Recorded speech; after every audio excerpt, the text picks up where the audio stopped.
I am Jennifer Adams, and I am living a life that most people dream of: a stable job, a happy family, a luxurious apartment in the heart of New York. But if you think that's all, you're completely wrong, because beneath this shiny exterior, I am living in a marriage that is nothing more than a shell, empty and cold. Ethan, my husband, is a wonderful man. He is always thoughtful, caring, and hardworking, but there's one thing I can't deny. We have drifted apart a long time ago. There are no more late-night conversations until dawn, no more cozy evenings together. Instead, we are merely companions in life, two people living under the same roof but never really understanding each other anymore.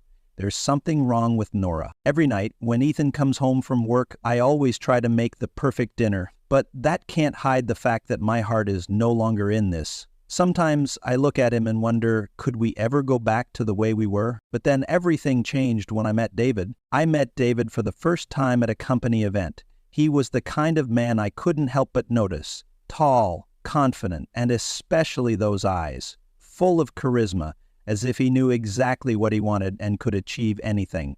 I don't know if he could feel the emptiness in my life, but that encounter opened a door I couldn't close. David was unlike any other man I had met. He didn't hesitate to show interest. There were no awkward conversations about work or family. He asked me about deeper things, about desires, about dreams yet to be touched. And then, just after a few meetings, we had crossed the line. That night, I was sitting in David's luxurious apartment, the dim lights making everything feel mysterious. I no longer felt the hesitation or worry I had felt at first. I knew I was doing something wrong, but the way David made me feel, I couldn't resist. "You always make me feel so special, Jennifer," David whispered, his eyes sparkling under the soft light of the lamp. I didn't know how to respond. The truth was, I was feeling it. He made me feel important, made me feel alive again. Something Ethan had never brought to me all this time. It was a night I would never forget, a night that I had traded everything for. After we had parted, I sat there alone, gasping for breath, my mind spinning with conflicting emotions. I loved Ethan, I couldn't deny that, but did I love him for the stability he provided, or because I needed the safety he created? But with David, I felt something much stronger, a feeling I couldn't put into words. I looked at my phone and saw Ethan's name lighting up the screen, a call from him. I hesitated for a moment, then answered the call. "Where are you?" "I just got home. I need to talk," he said. I swallowed hard, feeling a shiver run down my spine. Perhaps it was a sign that I was sinking into a pit from which I couldn't escape. I'll be home soon, but not this time. Not anymore. I knew I couldn't go back to the way things were. The feeling with David, it had changed me. The way he looked at me, the way he treated me, everything pulled me into a world I couldn't escape. And I didn't want to. When I got home, Ethan was already sitting at the dining table, waiting for me with a glass of red wine. He looked at me intently, his gaze full of concern. "Jennifer, are you okay? You look tired." I tried to force a smile, but it didn't truly hide how I was feeling. "I'm fine, just a long day." We ate dinner in silence as usual. But inside, I knew this silence was not a sign of peace. It felt like a tug-of-war, a divide that could never be healed. Ethan would never know. He would never understand what I was going through, and I had gone too far to ever go back. My life would never be the same again, no matter how hard I tried to convince myself that I could change, that I could fix everything. A part of me had changed forever, and I couldn't go back. Since I started meeting David, everything changed. Every time I met him, I felt like I was living in a different world, a world without the expectations from Ethan, without the responsibilities or the lies I had grown used to. Just me and David and the intense feelings he brought. David wasn't like the other men I had met. He had a way of looking at me, making me feel truly important. Not like those nights when Ethan and I sat together in silence, pretending everything was okay. No, with David I felt truly loved, truly cared for, in a way I didn't have to hide. Each meeting I felt myself sinking into uncontrollable passion, intense hugs, kisses that felt like they were burning me alive, and the mesmerizing words from him kept me from escaping. One evening I arrived at David's apartment, still the place where we met after long, stressful afternoons. Everything here always had a special allure. the warm lighting, the soft classical music, and the faint scent of wine in the air. We didn't need to talk much. His presence was all I needed. David didn't give me a chance to breathe. He pulled me into his arms, his strong hands on my back, as if to dispel all my worries, all my doubts. I felt a strange sensation, both fearful and excited. My hands trembled as I took off my outer clothes, letting my body merge with his, and then everything just swept us away like an unstoppable whirl. This wasn't the first time I had done this, but each time with him I felt something new, something I couldn't find with Ethan. The love, or at least what I thought was love, came to me so intensely that I couldn't think straight. We lay next to each other, our bodies entwined in moments of silence. David pulled me closer, his arms around me like a silent, unspoken promise. "You never have to worry when you're here," he whispered in my ear. Those words, although brief, made me feel like I wasn't alone anymore. Facing a cold Ethan, those words from David felt like a bright light in the darkness. But as I lay there, in David's arms, guilt slowly began creeping into my mind. I knew I shouldn't be doing this. Ethan, though emotionally distant, was still my husband. But all I could think about at that moment were David's warm gestures, the understanding and care he showed me. That feeling was so overwhelming that I couldn't break free. The room gradually quieted, and David looked at me with a mischievous smile, full of self-satisfaction. Even though I felt like I was drowning in conflicting emotions, I couldn't deny that I loved this feeling. I had never felt so loved before.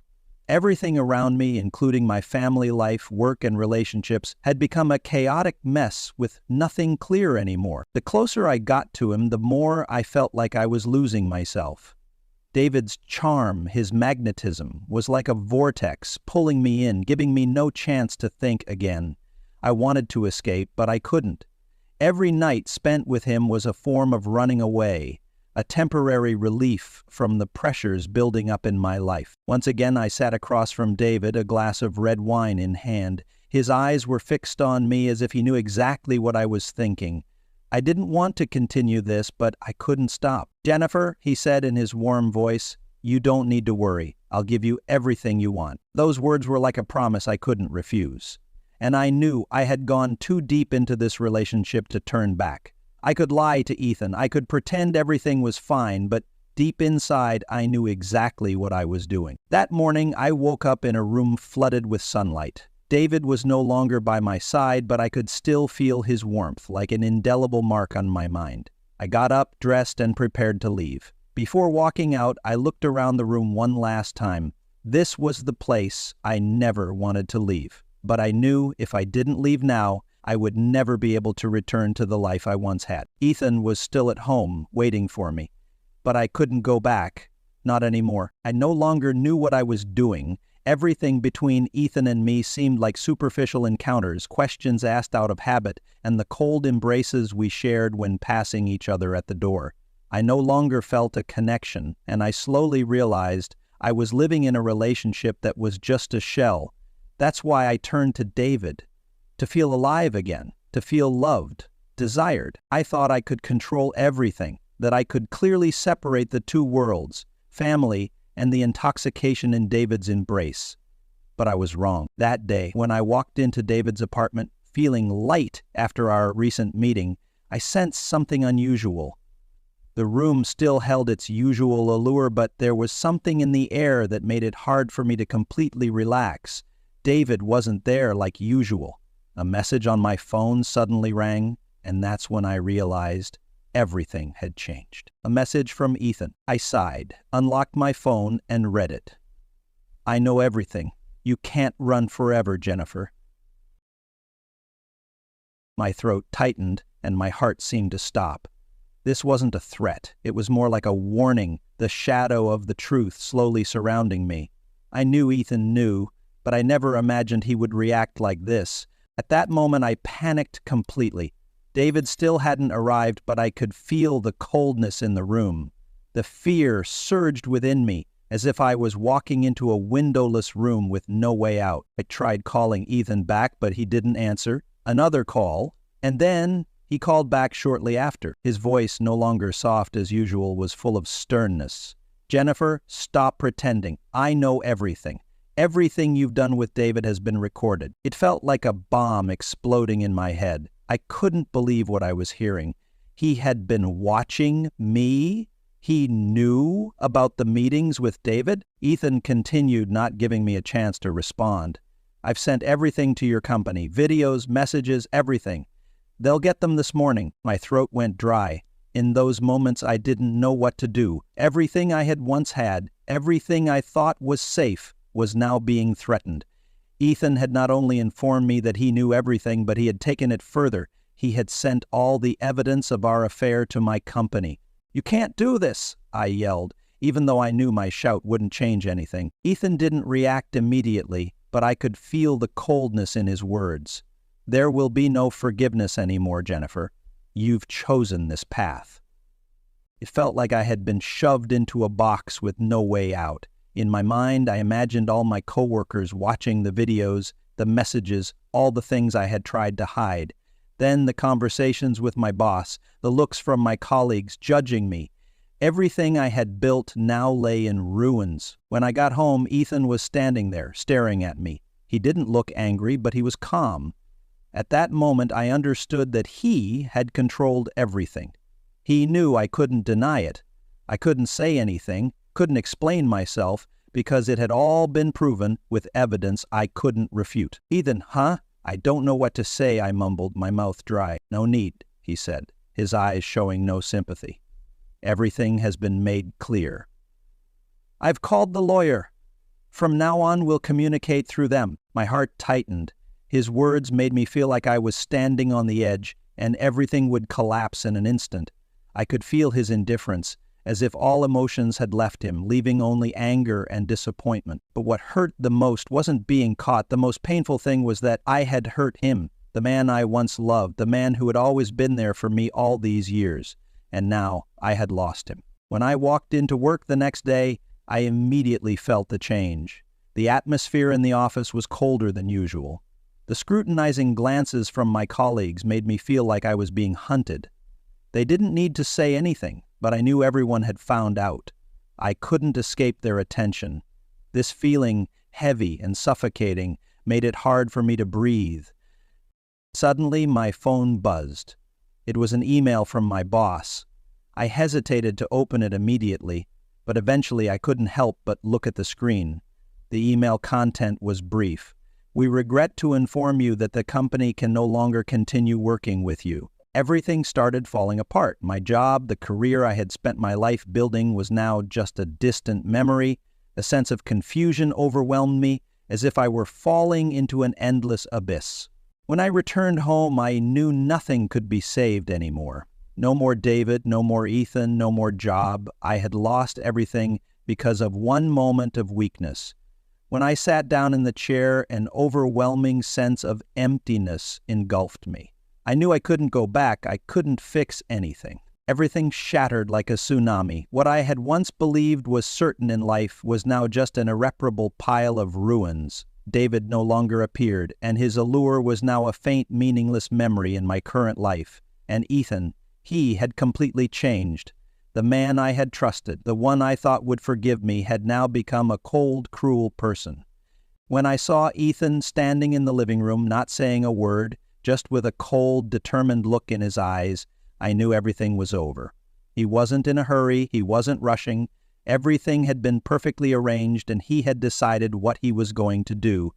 "I've finished everything, Jennifer," Ethan spoke, his voice no longer gentle, as it used to be, but firm and resolute. "Everything has been sent. Your company will know about the affair. But that's not all. I've taken a few more steps." I swallowed hard, unable to accept the truth. I can't continue working there anymore, can I?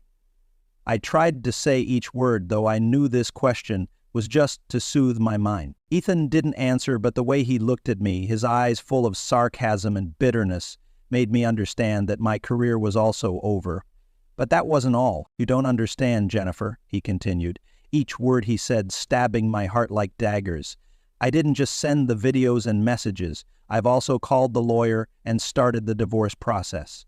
And I won't let you go so easily." His words left me stunned. I couldn't imagine he would go this far. I thought he would just be upset for a little while and then forgive me, but I was wrong. "You can't do this," I yelled, my body trembling, my eyes blurring with tears. "You can't destroy everything just because of one mistake I made. You are my husband. We can start over, can't we?" Ethan just stood there, looking at me with an unchanging gaze. "That's no longer my problem. It's too late." At that moment I felt truly lost. I couldn't understand that this man, whom I once loved, now looked at me like an enemy. All the closeness, all the promises we had made seemed to have vanished. A few days later, I couldn't stop thinking about what had happened. Each morning I woke up realizing I was no longer the woman I once was. The emptiness, the regret had eaten away at me from the inside. Without David to lean on, without Ethan to beg for forgiveness, I was left with only myself, in a life I had destroyed with my own hands. While sitting in the dark room not knowing what to do, my phone buzzed. A message from an unknown number. "I know you feel terrible, but you can't escape what you've caused. Anton will be here soon." Those words weren't just a warning, they were a curse. Anton? At first I didn't understand, but as I thought about it, I realized this was a name I had heard recently. Anton, the one who had led me into this world, the one I had betrayed. And now, what had he done to take revenge on me? Soon after I realized the truth. Anton hadn't left alone. He wasn't just angry, he had been planning his revenge. I could feel the change in the atmosphere around me. Each passing day I felt more like I was trapped in a net, unable to escape. The day I couldn't stand it any longer, I decided I had to meet Anton. I needed to talk to him, even though I knew I had no right to ask for anything. But I had to face the consequences of what I had done. When I arrived at where I thought Anton was, I realized I had gone too far. The comfort from David, the meaningless apologies to Ethan, and now the confusion in front of Anton, none of it could heal what I had destroyed. Anton wasn't there, but I knew he had been watching me for a long time. When I turned back to my car, a black car passed by, and I recognized it as Anton's. I felt like I had been pushed into a trap, and now there was no way out. But this was just the beginning. The consequences I couldn't imagine were slowly approaching, and I would have to face them all. The price I had to pay would be a costly lesson, a lesson in honesty, self-respect, and learning how to face the mistakes in life. No escape. I was wrong from the very start when I entered this relationship. But what I didn't expect was the revenge I would have to endure, not just from Ethan, but from Anton, the husband I had betrayed. When I returned home, it was no longer the place I had lived with Ethan. My belongings, the mementos from happier times, had been neatly arranged, not because I was moving out, but because everything had been taken. The house had become empty, and I no longer felt like I belonged there. Ethan had left. No goodbye, no explanation. He didn't want to keep me anymore. Everything I had once cherished was now just painful memories. The feeling of emptiness, helplessness, and loneliness overwhelmed me. I couldn't stop thinking about what I had done, the wrong decisions that had brought me here. But what hurt the most was realizing I had lost everything that truly mattered. My job, my family, my love. Everything was now a hopeless mess that couldn't be fixed. And a part of me knew that even if I tried to patch things up, I could never go back to the way things were. The days after, I couldn't leave that empty house. The feeling of loneliness was unbearable. I tried calling my friends, but no one answered. I tried reaching out to my family, but they didn't want to hear my excuses. I had isolated myself, pushing myself into a deep pit from which I couldn't pull myself out. One day, while sitting in my empty room, my phone rang from an unknown number. This time, it was Anton. "Jennifer," he began, his voice calm but filled with contempt. "I don't understand why you think you can start over. You've lost everything. Your job, your family, and your love. We can never go back." For the first time, I felt Anton's coldness. There was no regret, no mercy, only perfect revenge, which I had created for myself. "I don't want to see you anymore, Jennifer. You've hurt me too much," he said, then ended the call. With those words, I realized that Anton hadn't just wanted revenge for my betrayal. He was ready to end everything once and for all, I had ruined everything and no one, not even Anton, would forgive me. I had nothing left. I stayed in the old house, sitting in the dark, sometimes just looking out the window, thinking about all that I had lost. But slowly, I realized one thing. Life isn't over because of one mistake. Though everything seemed to have collapsed, I still had a chance to change. I decided to leave the city. No longer Jennifer Adams of the past. No longer the woman who had hurt so many. I couldn't go back to the old life, but I could start a new one. The day I decided to leave, I went to see Pastor Thomas, the one who had helped me during my tough times. I need a change, a chance to start over, I said, my eyes full of tears. With his help, I started over. I found a new job, a new place to live, and from there I began learning how to heal my broken heart. The first few days were tough, but I knew this was the path I had chosen, a path without deceit, without betrayal. Gradually, I learned how to love myself. I realized that my past mistakes didn't define me. I had to live with them, but I didn't let them control me. I had learned the lesson of honesty, true love, and respect. In the end, I understood that life isn't always easy, but it's the choices we make that determine our future. I had learned how to live with my mistakes, accept the consequences, and move forward. Life isn't a perfect journey, but it can be a meaningful one if we know how to face the challenges.